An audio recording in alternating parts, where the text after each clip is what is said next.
अमरोहा लोकसभा से कांग्रेस के पूर्व प्रत्याशी सचिन चौधरी ने शुक्रवार को मुरादाबाद के दिल्ली रोड स्थित एक होटल में प्रेस कॉन्फ्रेंस कर बताया कि एक महिला ने 3 लाख रुपए के गबन का मुकदमा उनके खिलाफ दर्ज कराया है। उनका कहना है कि महिला ने ये रकम किसी आराध्यम बिल्डर्स को दी है, जिसका उस कंपनी से उनका कोई रिश्ता नाता नहीं है। भाजपा समर्थित पुलिस ने बिना जांच किए उन पर झूठा मुकदमा लिखा है, क्योंकि वे कांग्रेस के कट्टर नेता हैं। जिस महिला ने 3 लाख रुपए दिए हैं, वे कंपनी के खिलाफ मुकदमा करे, ना कि व्यक्तिगत उनके खिलाफ। जब मीडिया ने उनसे पूछा कि आराध्यम बिल्डर्स ने महिला के साथ गबन किया है तो वे क्या करेंगे, तो उनका कहना था कि सामाजिक और राजनीतिक छवि के व्यक्ति हैं, इसलिए महिला को इंसाफ दिलाने के लिए आराध्यम के खिलाफ धरना प्रदर्शन करेंगे।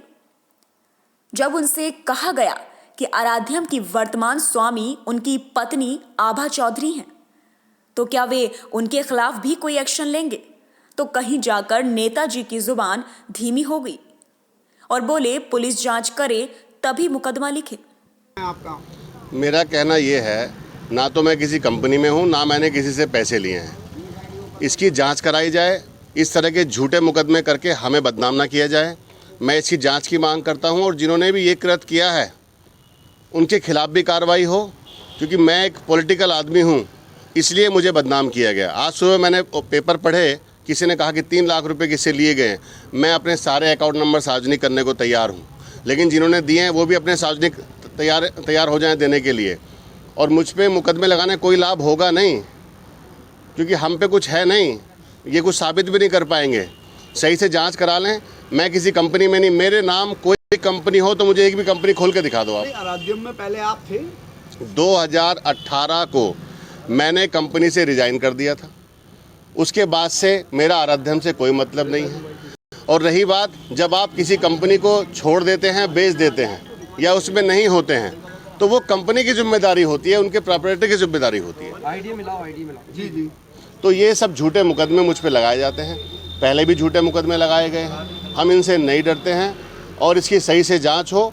सही से जांच होके दूध का दूध, पानी का पानी हो जाएगा। अपनी गलतियां छिपाने के लिए दूसरे पे ठीकरा ना फोड़े भारतीय जनता पार्टी। मैं ये भी कह देना चाहता हूँ, पता नहीं किसके दबाव में ये काम हुआ है, उन सबको मेरी चेतावनी है। इनके तो खुद के जिलाध्यक्ष मुख्यालयों में बच्चियों को बुला बुला के बलात्कार कर रहे हैं, उनकी वीडियो वायरल हो रही है। इसके अलावा बिलारी के एक नेता हैं जिनका खूब ऑडियो वायरल हो रहा है, उनको पे तो 151 मीन लगी बलात्कार की, तो आप धारा छोड़ दीजिए। और हम पे आप सुबह सुबह मुकदमा लिख, रात को मुकदमा लिख दे रहे हैं, किस टाइम, बिना जांच कराए। अरे जांच कराइए कि किसका मुकदमा है, कौन सी कंपनी है।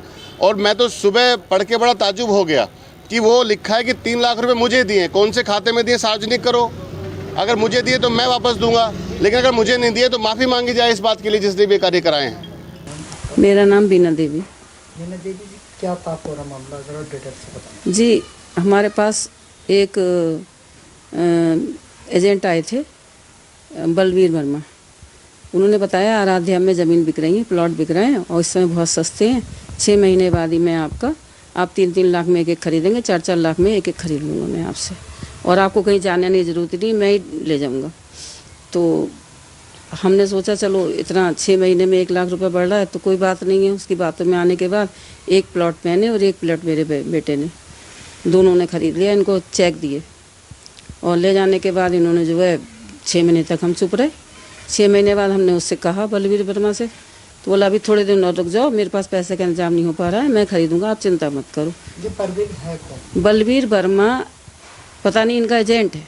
किनका एजेंट है? ये सचिन चौधरी का। सचिन चौधरी किस? आराध्यम के नाम से इनकी वो चल रहा है प्लॉटिंग, तो उसका एजेंट है, वो आया था हमारे पास। तो किसी पार्टी से भी होगा? कांग्रेस पार्टी से हैं सचिन चौधरी। अच्छा, फिर क्या हुआ? फिर बस ऐसे ही हम उनसे कहते रहे, वो हमें टालते रहे। जब बहुत टाइम हो गया, 2-2.5 साल हो गए, तो हमने जा कर के वहाँ कहा भाई हमें प्लॉट दो, तो वो टालम टोल करने लगे। उसके बाद जो है हमें टरका दिया कि अब हमारे पास ज़मीन नहीं है, पैसा नहीं है, हम तो कुछ नहीं दे पाएंगे, आपसे जो करा जाए वो कर लो। अच्छा, ये बात किसने कही? ये सचिन चौधरी ने कहा। सचिन चौधरी जी। अच्छा, तो फिर आप कहाँ पर गए फिर शिकायत करने? फिर हम तो पहले हमने वकील हायर करा, है ना। और उसके बाद फिर जो है हमने जो वकील हमसे कहता गया जहाँ जहाँ जाने के लिए वहाँ हमने एप्लीकेशन लगाई। और अब एसएसपी ऑफिस गए थे। एसएसपी ऑफिस जहाँ जहाँ से हमें फ़ोन आते रहे हम जाते रहे। एफआईआर कराई फिर हमने। अब कल हमारी एफआईआर हुई है। कल क्या डेट थी? 18/2/21 एफआईआर दर्ज हुई है। तो ये सचिन चौधरी एक तरह का माफिया है क्या? हम तो माफिया ही कहेंगे। हम नहीं जानते कौन है। हमारे पास तो बलवीर वर्मा आए थे। माफिया ही होगा जब इस तरीके से बातें कर रहा है। और लोगों को भी हमने सुना है कि कई लोगों के ने प्लॉटों के पैसे मार रखे हैं और सबको ऐसे टरकाता है। कई लोगों ने मुकदमे भी हायर करे हैं इसके ऊपर। किसी का ब्लैंक चेक काट दिया 4 लाख का और बोला क्या नाम है ले लो अब तुम्हारे प्लॉट के पैसे हैं। उसने जाके देखा। अब हमें नहीं पता वो क्या कर रहा है बेचारा, क्या नहीं कर रहा है। तो आपकी रकम कितनी थी इसको? हमारी 3 लाख मेरी है, 3 लाख मेरे बेटे की है। अब से 3.5 साल हो गए। अगर हम बैंक में भी डायरेक्ट डाले रहते तो हमें कुछ इंटरेस्ट मिलता उसका। ये एक महिला ने प्लॉट खरीदने के लिए पैसे दिए थे, जिसके बाद उसे नहीं मिला। उस बिल्डर के ऊपर इसने धोखाधड़ी के आरोप लगाए, जिसके संबंध में थाना सिविल लाइन पे मुकदमा पंजीकृत किया गया है और इसमें विधिक कार्रवाई की जा रही है। इसमें जो आरोपी सचिन चौधरी को बताया गया है, इसमें पुलिस जांच कर रही है। जो भी इसमें